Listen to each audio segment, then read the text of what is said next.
السلام علیکم، میں ہوں سائرہ مسعود اور آپ دیکھ رہے ہیں سلیم بخاری شو۔ کل دوحہ میں ہونے والے مذاکرات میں پاکستان اور افغانستان دونوں سائڈز نے سیز فائر پر میوچلی ایگری کر لیا ہے، مگر کیا اتنا کمپلیکیٹڈ ایشو صرف چند زبانی کلامی باتوں سے حل ہو سکتا ہے؟ اور کیا گارنٹی ہے کہ مستقبل میں پاکستان میں اس طرح کی دہشت گردی نہیں ہوگی؟ کیونکہ ماضی میں بھی اس طرح کے دعوے جو ہیں وہ کیے جاتے رہے ہیں۔ ساری صورتحال پر بخاری صاحب کا انالیسس لیں گے۔ ان دا سیکنڈ سیگمنٹ بات کریں گے غزہ کی کرنٹ سچویشن پر، جہاں اسرائیل جنگ بندی معاہدے کی شدید ترین خلاف ورزیاں جاری رکھے ہوئے ہے اور اس معاہدے کے بعد سے 97 فلسطینیوں کو شہید کیا جا چکا ہے۔ کیا یہ ہے ڈونلڈ ٹرمپ کا پیس پلان؟ یہ ہے غزہ امن منصوبہ کہ اسرائیل اپنی ڈسکریشن پر جب چاہے فلسطینیوں کی خون ریزی کرے اور جب چاہے جنگ بندی دوبارہ نافذ العمل کر دے؟ اس ساری صورتحال پر بات کریں گے۔ اینڈ لاسٹلی ملک کے سیاسی منظرنامے پر کیا کچھ چل رہا ہے اس پر بھی ڈیٹیل ڈسکشن کریں گے۔ بڑھتے ہیں سلیم بخاری صاحب کی جانب۔ السلام علیکم بخاری صاحب، کیسے ہیں؟ جی وعلیکم السلام سارہ، کیسی ہیں آپ؟ میں بالکل ٹھیک ٹھاک ہوں بخاری صاحب۔ بخاری صاحب، کل دوحہ میں مذاکرات ہوئے پاکستان اور افغانستان دونوں کے۔ پاکستان کی طرف سے سنگل پوائنٹ ایجنڈا تھا کہ دہشت گردی جو ہے وہ افغانستان کی طرف سے نہیں ہونے دیں گے، سیف ہیون نہ پرووائڈ کی جائے۔ بخاری صاحب، آپ کو کیا لگتا ہے کہ یہ جو سیز فائر کیا گیا ہے یہ واقعی امن کی طرف لے کر جائے گا سچویشن کو؟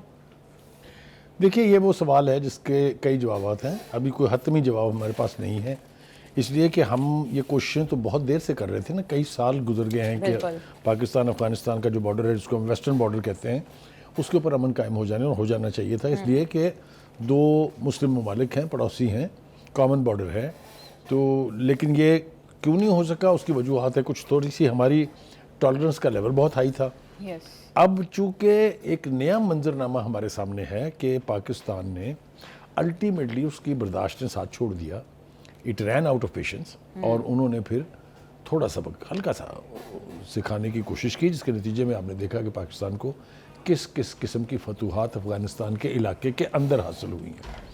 23 سے زیادہ، بلکہ اگر میں صحیح کہوں تو 25 اور 30 کے درمیان ان کی پوسٹ ہمارے قبضے میں ہیں، اور سینکڑوں جو ہیں وہ خوارج جو ہیں وہ، چاہے خوارج الہندوستان تھے، چاہے وہ فتنۃ الخوارج تھے، جو بھی تھے، ان کو ہم جہنم واصل کر چکے ہیں۔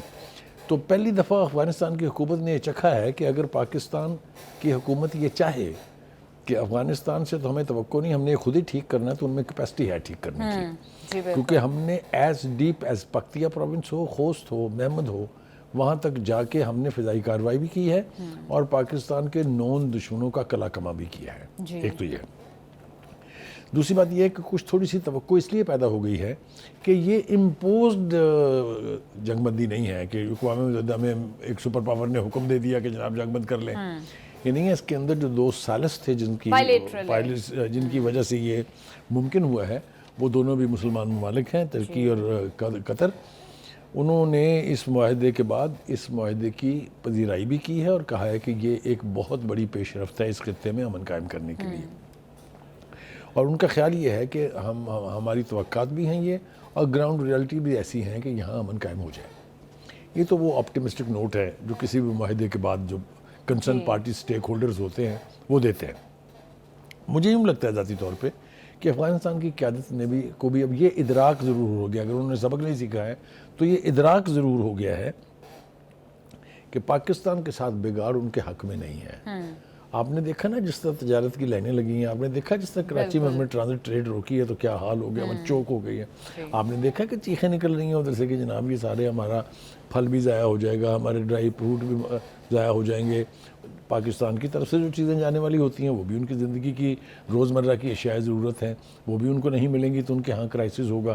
تو تھوڑا سا سبق جو ہے وہ افغان قیادت نے سیکھا ہے کہ پاکستان کے ساتھ بگاڑ خود ان کے اپنے حق میں نہیں ہے۔ لیکن بخاری صاحب، آپ کو لگتا ہے کہ انہوں نے اتنا سبق سیکھا ہے کہ افغان گورنمنٹ جو ہے وہ وہاں پر جو ٹی ٹی پی کے ان کو جو سیف ہیون پرووائڈ کی جا رہی تھی ان کے خلاف کوئی ایکشن لے سکے گی، کیونکہ بہت سٹرونگ ٹائز ہیں دونوں کے درمیان؟ دیکھیے، بالکل آپ کا صحیح سمت میں سوال ہے، اور یہی وہاں پر جس کو کہتے ہیں نا موسٹ امپورٹنٹ موڈ پوائنٹ بھی یہی تھا کہ یہ جو آپ یہ ایک ہاتھ کھڑے کر دیتے ہیں کہ جی وہ ہمارے کنٹرول میں نہیں ہے، ہم نے یہ نہیں ماننا۔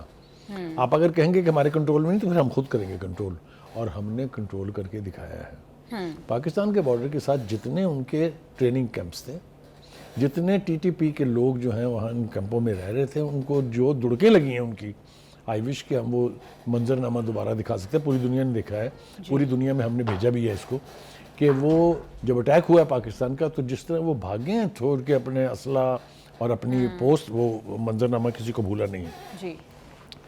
جو 2-3 سوالات اور اس حوالے سے اٹھ رہے ہیں اس پر اگر میرے خیال سے اگر ہم بات کریں تو ٹھیک ہوگا. پہلی بات تو یہ کہ یہ جو تاثر دینے کی کوشش کی گئی تھی کہ Durand line is no border, یہ بھی آج کا مسئلہ نہیں ہے. جتنی مدت پاکستان کو بنے ہوئی ہے اتنی دیر سے یہ ڈسپیوٹ چل رہا ہے کہ وہاں کے جو ہارڈ کور لوگ ہیں جن کی افغانستان میں کوئی نمائندگی ہے نہیں ہے, یہ تو ایک اور سوال ہے, لیکن وہ کہتے تھے کہ جی ہم یہ افغانستان کے ڈیورنٹ لائن بارڈر کو نہیں مانتے, جی ہم گریٹر پختونستان کے حامی ہیں, and so on and so on. I think that all nonsense should come to a stop.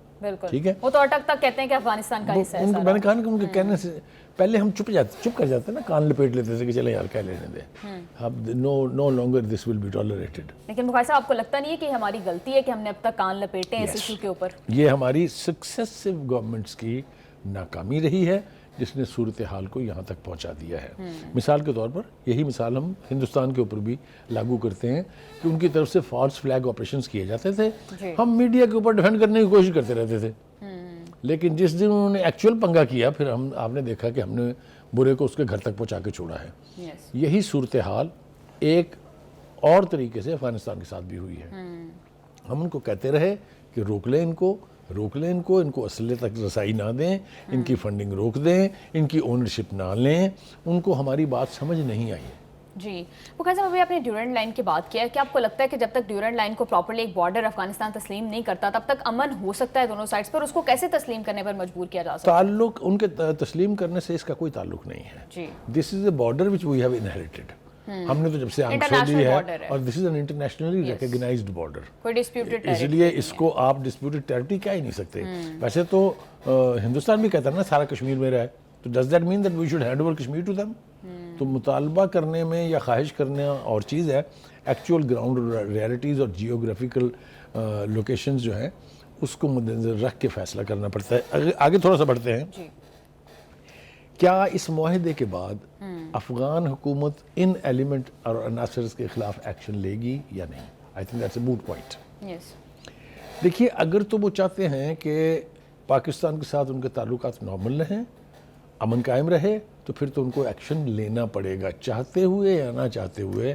they have to eliminate them. لیکن بخاری صاحب اس سے تو ٹی ٹی اے کی اپنی گورنمنٹ گرنے کا خدشہ ہے. اب آپ دیکھیے بہت ساری مختلف قوتیں ہیں جو وہاں افغانستان کی حکومت کی سٹیبلٹی کے گارنٹرز ہیں, مگر ان میں کچھ آرگنائزیشن ایسی ہیں جس کو دنیا برداشت کرنے کے لیے تیار نہیں ہے. داعش کو کوئی برداشت کرنے کے لیے تیار نہیں ہے, ٹی ٹی پی کو کوئی برداشت کرنے کے لیے تیار نہیں ہے.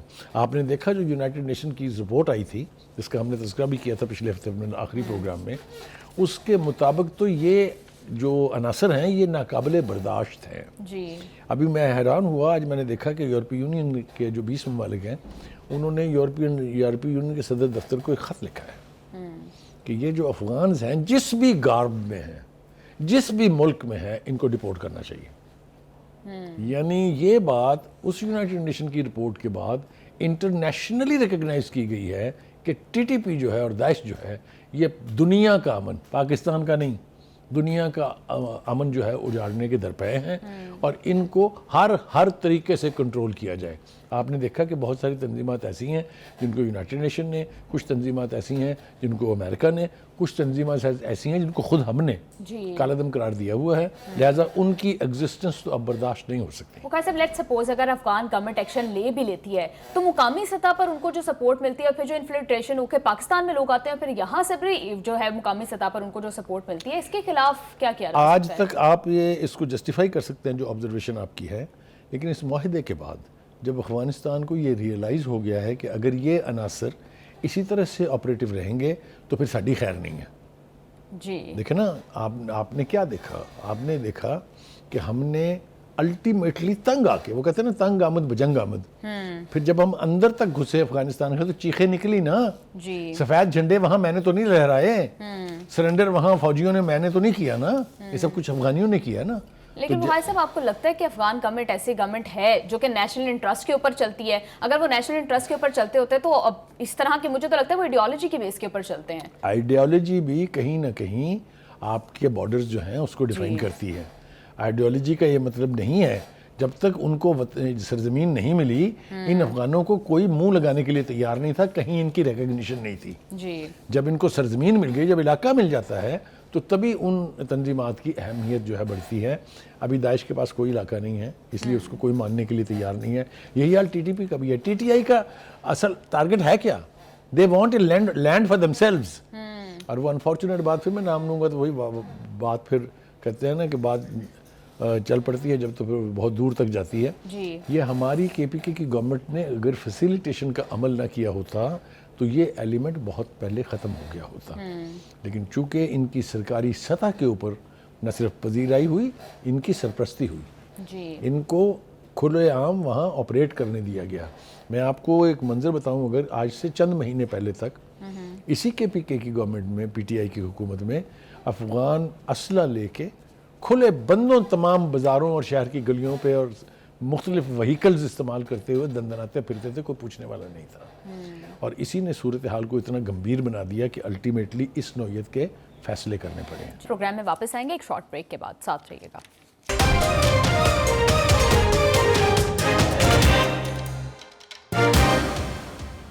ویلکم بیک ٹو دا شو. بخاری صاحب, اگر ہم طالبان گورنمنٹ کے وہاں پر بات کریں, آپ کو کیا لگتا ہے کہ انہوں نے پاکستان سے یہ جو جنگ کی ہے, اس سے انہوں نے کیا کھویا ہے اور کیا حاصل کیا کیا ہے؟ دیکھیں, طالبان تو یہ کہتے ہیں کہ ہم نے تو نہیں جنگ کی پاکستان کے ساتھ. وہ تو کہتے ہیں کہ جی یہ ان تنظیمات نے چونکہ خلاف ورزی کی تھی, بارڈر کی, پاکستان کے اندر گھس کے انہوں نے پینیٹریشن کی تھی, لہذا ان کو تو سبق پاکستان نے سکھایا ہے. وہ یہ نہیں کہتے ہیں کہ یہ جنگ ہم نے چھیڑی تھی. یہ میں آپ کو ذمہ داری سے کہہ رہا ہوں. ہاں, وہ یہ ضرور کہتے ہیں کہ ہم پاکستان کے ساتھ جنگ کرنا نہیں چاہتے. اب کہہ رہے ہیں نا یار, وہ وہاں بیٹھ کے کیا کہا ہے انہوں نے؟ جو معاہدہ ہوا ہے اس میں یہ کہا ہے کہ ہم اپنے علاقے میں دہشت گردی نہیں ہونے دیں گے. تو اس کا مطلب کیا ہے کہ پہلے ہو رہی تھی نا وہاں.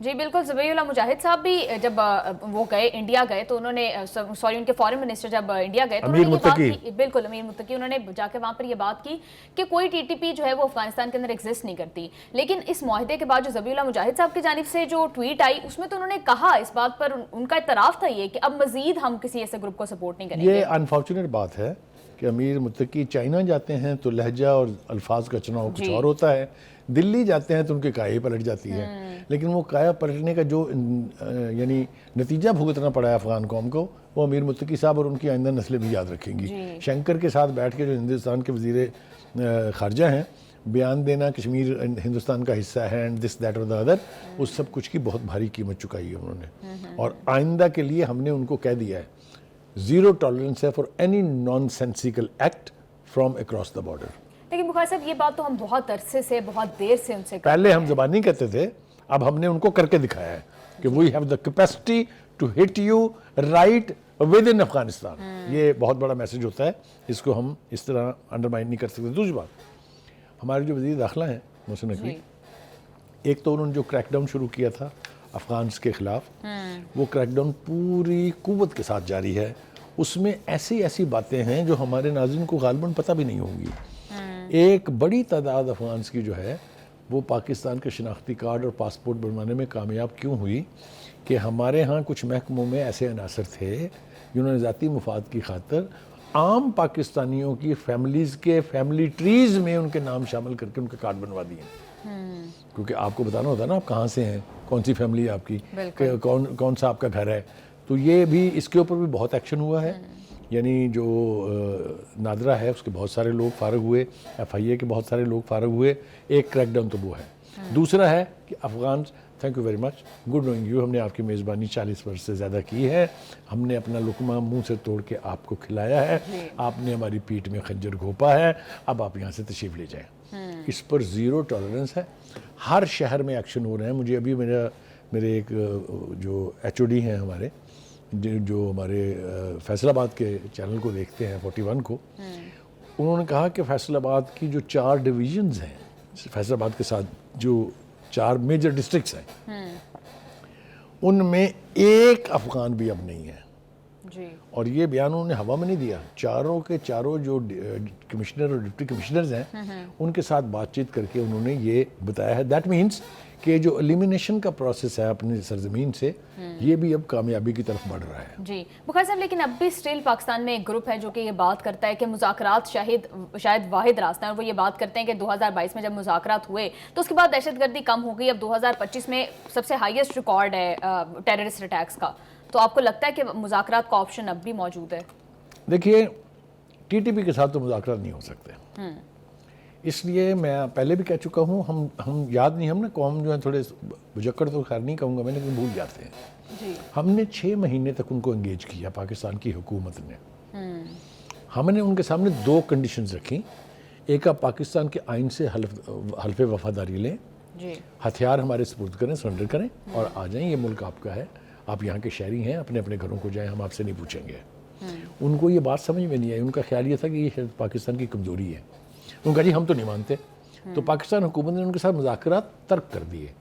پھر ایک اور درفنتنی چھوڑی گئی, وہ ہمارے جو عظیم لیڈر ہیں, جو یو ٹرن کے ماسٹر ہیں, جو اس وقت جیل میں ہیں, ان کا ہم تو ان کو لا کے یہاں بسائیں گے, کر لیں جو کرنا ہے. تو اس کا کیا نتیجہ نکلا اور ہم نے کیا بھگتا وہ بھی. That actually gave time to these organizations کہ وہ ری آرگنائز ہو جائیں. Absolutely. اچھا جی, اب تھوڑا سا اور آگے بڑھیں جی. دیکھیے جو ترکی اور قطر ہیں, جنہوں نے یہ ثالثی بھی کی ہے اور جنہوں نے اس خواہش کا اظہار بھی کیا کہ اب ہم توقع کرتے ہیں کہ دونوں ملک جو ہیں وہ ایک پرامن ہمسایہ کے طور پر میوچل کو ایگزسٹنس کے اصول کے تحت چلیں گے. پاکستان کے بارے میں ان کو کوئی ابہام نہیں ہے. ہم نے جب کبھی جو انٹرنیشنل کمٹمنٹ کی ہے ہم نے وہ نبھائی ہے. یونائٹڈ نیشن میں بھی ہمارا ٹریک ریکارڈ میرا خیال ہے تمام اراکین سے بہتر ہے. یہی وجہ ہے کہ سب سے زیادہ نمائندگی اس لیول کے اوپر جو فورمز ہیں انٹرنیشنل, ان میں پاکستان کو ملتی ہے. سیکورٹی کونسل کے ہم پریزیڈنٹ کئی دفعہ. جی بخاری صاحب, اس ساری سچویشن میں ایک تیسرا ایکٹر بھی ہے اور وہ ہے بھارت, جو کہ افغانستان کو شاید ایز اے پراکسی اور ان دہشت گرد تنظیموں کا ایز اے پراکسی استعمال کر رہا تھا, کیونکہ وہ خود تو جنگ میں پاکستان کو ڈیفیٹ کر نہیں سکا. بخاری صاحب, اب دونوں میں جنگ بندی ہو گئی ہے اور اس بات پر بھی ایگری کر لیا ہے کہ افغانستان فیوچر میں سیف ہیون نہیں پرووائڈ کرے گا. تو بھارت کی اگلی چال کیا ہوگی, بھارت کیا کرے گا؟ دیکھیے, جو بزدل دشمن ہوتا ہے نا, جب اس میں یہ ہمت نہ ہو کہ وہ سامنے آ کے آپ کے اوپر وار کر سکے اور آپ کو ہرا سکے, تو پھر وہ گھٹیا پن پر اترتا ہے. اور جو سافٹ بیلیز ہوتی ہیں دشمن کی, یا جو ولنریبل سچویشنز ہوتی ہیں, ان میں آ کے پیسہ بھی صرف کرتا ہے, یعنی اسپانسرشپ بھی کرتا ہے, اسلحہ بھی دیتا ہے, ٹرین بھی کرتا ہے, سب کچھ کرتا ہے. یہ سب کچھ ہندوستان نے کیا ہے. لیکن اس کا نتیجہ کیا نکلا؟ وہاں وہ نہ صرف ایکسپوز ہوا ہے, ہم نے پوری دنیا کو یہ باور کرایا ہے کہ یہ جو کچھ بھی ہوتا رہا ہے افغانستان کے ساتھ اور افغانستان کے بارڈر پر, اس سب کی ذمہ داری جو ہے وہ ہندوستان کے اوپر ہے.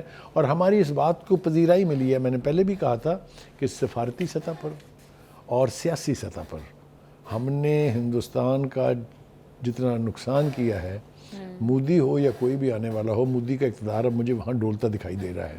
یہ پتہ لگ جائے گا جو بہار کے اور مغربی بنگال کے جو الیکشن ہونے والے ہیں, اس میں کھل جائے گا کہ مودی صاحب کی عمر کتنے دن باقی رہ گئی ہے. Having said all this, we never wanted Pakistan and Afghanistan to be each other's enemy. But وہ کہتے ہیں نا کہ if wishes were horses only beggars would ride.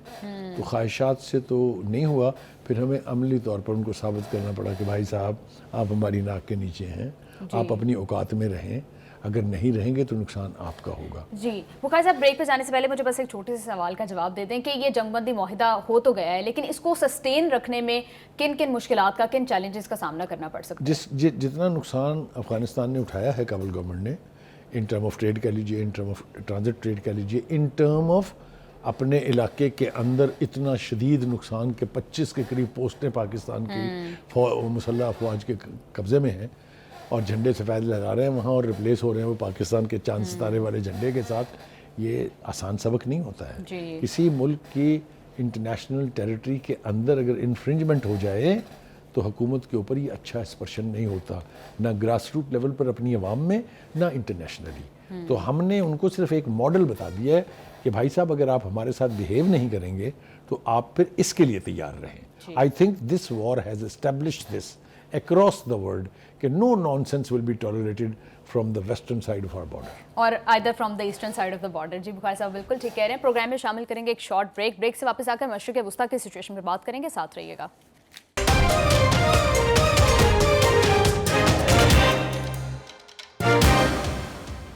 Welcome back to the شو. بخاری صاحب, ایگزیکٹلی وہی ہو رہا ہے غزہ میں جو ایکسپیکٹڈ تھا, اور وہ یہ تھا کہ جیسے ہی تمام یرغمالیوں کو رہا کیا جائے گا اسرائیل دوبارہ سے بمباری شروع کر دے گا. And this is what they did actually. اس فلسطین کے اندر تقریباً 97 لوگوں کو 10 دنوں کے اندر جو ہے وہ ان کا قتل کر دیا گیا ہے. دیکھیے, جو گھٹیا دشمن ہوتا ہے نا, اس سے آپ کچھ بھی ایکسپیکٹ کر سکتے ہیں. یہ جو نیتن یاہو ہے اور جو اسرائیل ہے, یہ دونوں ہی ناقابل اعتبار اینٹیز ہیں. لہٰذا یہ ہمیں توقع تھی کہ جب ان کے مقاصد حل ہو جائیں گے, جب ان کے آبجیکٹیو اچیو ہو جائیں گے تو یہ گھٹیا پن کریں گے. جی مگر مجھے اس پر تو اعتراض خیر ہے ہی as a Muslim, as an individual, کہ نسل کشی کے بعد جو قتل عام ابھی بھی وہاں جاری ہے اس کا کوئی جواز نہیں ہے. لیکن مجھے اس بات پر اور زیادہ شکایت ہے کہ امریکہ اور امریکہ کی لیڈرشپ جو ہے وہ نیتن یاہو کے تمام تر غیر انسانی, غیر قانونی اور نسل کشی کے اقدامات کو تحفظ دینے کے لیے ہمہ وقت تیار رہتی ہے. یہ میں نے کیوں کہا ہے؟ امریکی نائب صدر جو ہیں وہ کہہ رہے ہیں کہ اسرائیل کی جنگ بندی معاہدے کی تمام تر خلاف ورزیوں کو ہم قانونی تحفظ فراہم کریں گے. وہ یہ لفظوں میں نہیں کہہ رہے ہیں, لیکن وہ اپنی ڈیڈ سے وہ کہہ رہے ہیں کہ ہم ایک وفد بھیجیں گے جو اسرائیل جائے گا اور جا کے ان سے تفصیلات طے کرے گا. کم وقتوں جب جنگ بندی ہو گئی ہے تو اس کے اندر قتل و غارت کی گنجائش نکلتی کیسے ہے؟ اور وہ حماس جس کو آپ دعویٰ کر چکے ہیں کہ ہم نے ختم کر دیا ہے, وہ کیسے آپ کے اوپر حملے کر رہی ہے؟ کوئی ذی شعور آدمی یہ مانے گا کہ ایک ایسی فائٹنگ فورس جس کے بارے میں اسرائیل جیسا گھٹیا دشمن جو ہے وہ دعویٰ کر رہا ہے کہ ہم نے تو نیست و نبود کر دیا ہے, وہ ان کے اوپر اس پروسیس میں حملے کرے گی جب ان کے شہریوں کو تھوڑا سا سانس لینے کا موقع ملا ہے. بالکل, ابھی تو 10 دن نہیں ہوئے بخاری میں صاحب. وہی کہہ رہا ہوں نا کہ وہاں تو لوگ روٹیوں کے لیے اور اپنی بھوک کی لڑائی اور اپنے گھروں کی تلاش میں نکلے ہوئے ہیں. وہ حملے کہاں سے کریں گے آپ کے اوپر؟ تو اس کو جواز بنا کے یہ گھٹیا شخص جس کا نام نیتن یاہو ہے اس نے وہاں بمباری بھی کی ہے, اور جیسا آپ نے کہا کہ 94 لوگ اس جنگ بندی معاہدے کے باوجود انہوں نے یعنی شہید کر دیے ہیں. تو امریکہ بہادر جو ہے ان سے تو آپ کبھی بھی یہ توقع نہ رکھے, چاہے وہ پریزیڈنٹ ٹرمپ ہو, چاہے وہ اپنے وائس پریزیڈنٹ ہو یا امریکن ایڈمنسٹریشن ہو. آپ کو پتہ ہے میں بار بار کہہ چکا ہوں, واضح بھی کر چکا ہوں کہ ایک ایسی ایڈمنسٹریشن جس کی سانسیں کسی اور کی مٹھی میں ہوں وہ اپنی مرضی سے کچھ نہیں کر سکتا. تو جیوش لابی جو ہے وہ اتنی سٹرونگ ہے کہ امریکہ کا کوئی بھی پریزیڈنٹ ہو ان میں کسکنے کی بھی ہمت جو ہے وہ نہیں ہوتی. اور اس کے مظاہر ہم اپنی آنکھوں سے دیکھ رہے ہیں, پورے غزہ کے اوپر پھیلے ہوئے ہیں, پورے مشرق وسطیٰ کے اوپر پھیلے ہوئے ہیں. تو کہنے کا مطلب یہ ہے کہ ان سے یہ توقع رکھنا کہ وہ نارمز کا, معاہدے کی شکوں کا کے پابند ہوں گے, یہ تو بات کی بات ہے. لیکن ایک موہوم سی مجھے امید ہے, لیکن اس میں بھی اسرائیل جان بوجھ کے تاخیر کرے گا, وہ ہے دیگر ممالک کی افواج کا غزہ میں ڈپلوائے ہونا, جس میں 4 نام لیے جا رہے ہیں, جس میں ایجپٹ ہے, جس میں ترکی ہے, جس میں پاکستان ہے, جس میں انڈونیشیا ہے. انڈونیشیا نے تو اس معاہدے سے بھی پہلے 20,000 لوگ اپنے جو ہے اعلان کر دیا تھا. پاکستان کے اوپر خصوصیت کے ساتھ یہ پریشر ڈالا جا رہا ہے کہ آپ بھی اپنے ٹروپس بھیجیں. اب میری امید کیا ہے, میں ایک پیسمسٹ آدمی ہوں نا بائی ایٹیچیوڈ. پاکستانی پھر اسرائیلیوں کو یہ ڈرامے نہیں کرنے دیں گے, یہ میں آپ کو لکھ کے دینے کے لیے تیار ہوں. اگر کریں گے تو دندہ شکن جواب ساتھ ہی ملے گا.